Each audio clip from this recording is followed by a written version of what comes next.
नमस्कार। कृष्णा न्यूज में आपका स्वागत है। पंचनाथ धाम तीर्थ क्षेत्र पर बाढ़ का अटैक। लबालब भरे नदी तट से पानी बढ़ा गांवों की ओर। चंबल सिंध और कुंवारी नदी उफान पर। तीनों के पानी से यमुना ने धरा रौद्र रूप। समाचार विस्तार से।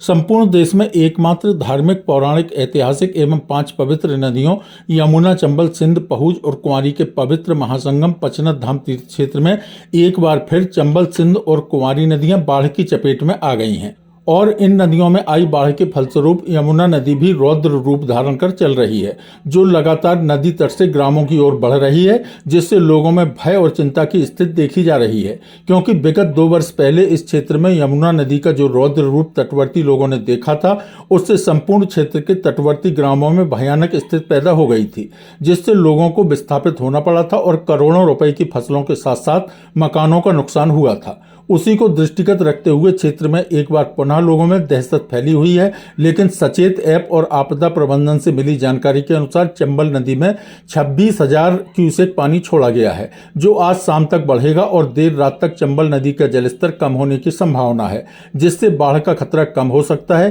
फिर भी तीनों जनपदों, विशेष रूप से औरैया, इटावा और जालौन के शासन प्रशासन को चाक चौबंद रहना होगा कि कहीं और किसी नदी का जल इसमें न आ जाए, जिससे क्षेत्र में भयावह स्थिति बन जाए। इसलिए लोगों को जानकारी और चेतावनी समय समय पर देनी आवश्यक है तथा लोगों को स्वयं भी सतर्क रहना होगा। देखिए, मैं आज यहाँ पर जो 5 नदियों का संगम है, 5 नदियाँ वो यमुना, चंबल, सिंध, पहुज, कुंवारी के मिलन से यहाँ पर जो पंचनाथ धाम बनता है, यहाँ पर देखिए बाढ़ ने एक बार पुनः अपना विकराल रूप लिया है।